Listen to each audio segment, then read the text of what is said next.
Hi students, welcome to learning house by Hasina DSC classes. ఈరోజు మనం DSC previous year జరిగిన bits అనేవి discuss చేసుకుందాం. ఇక్కడ నానార్థాలు.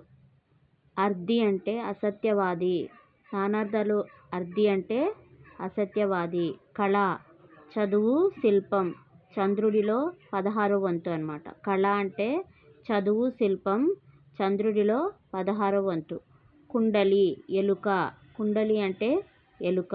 కులం, వంశం, జాతి, ఇల్లు. కులం అంటే వంశం, జాతి, ఇల్లు. గురువు, సుతుడు. గురువు అంటే ఎవరు? సుతుడు. వనం, అడవి, తోట, జలం. వనం, అడవి, తోట, జలం. ధాత, తాత. ధాత అంటే ఏంటి? తాత. అక్షరం, ధ్వనికి లిపి రూపం నాశనం లేనిది, పరబ్రహ్మ. అక్షరం అంటే ధ్వనికి లిపి రూపం నాశనం లేనిది, పరబ్రహ్మ. ఆజ్ఞ, అహం. ఆజ్ఞ, అహం.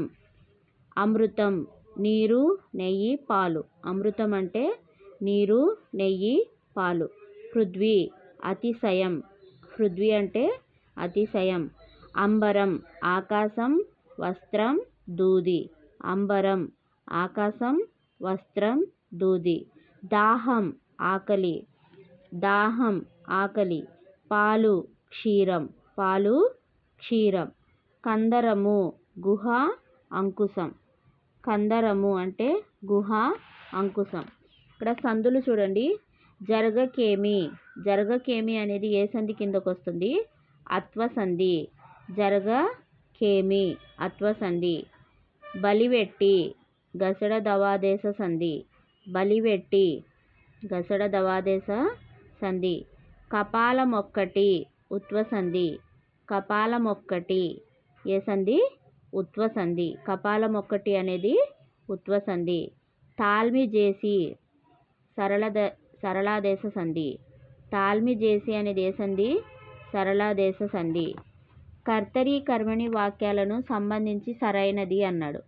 కర్తరి వాక్యం కర్త ప్రధానంగా ఉంటుందన్నమాట. కర్తరి వాక్యంలో కర్త అనేది ప్రధానంగా ఉంటుంది. చలం ఒక పువ్వు పూసింది అనే కథని రాశాడు. ఇది ఏ వాక్యం అంటే కర్తరి వాక్యం. ఇక్కడ కర్త ఎవరు? చలం. చలం ఒక పువ్వు పూసింది అనే కథని రాశాడు. అది కర్తరి వాక్యం అన్నమాట. కర్మణి వాక్యంలో క్రియ మీద బడు చేరుతుంది. క్రియ మీద వడు చేరుతుంది. ఇక్కడ చిన్నప్పుడే కథ ఆళ్వారు స్వామిచే రచించబడింది. చిన్నప్పుడే కథ ఆళ్వారు స్వామిచే రచించబడింది. బడు, ఇదిగోండి, బడింది అనేది వచ్చి చేరుతుంది. ఇది కర్మణి వాక్యం అన్నమాట. చిన్నప్పుడే కథ ఆళ్వారు స్వామిచే రచించబడినది. ఇది కర్మణి వాక్యం. తారా సస్యము పండినన్ గగన కేదారం గుణం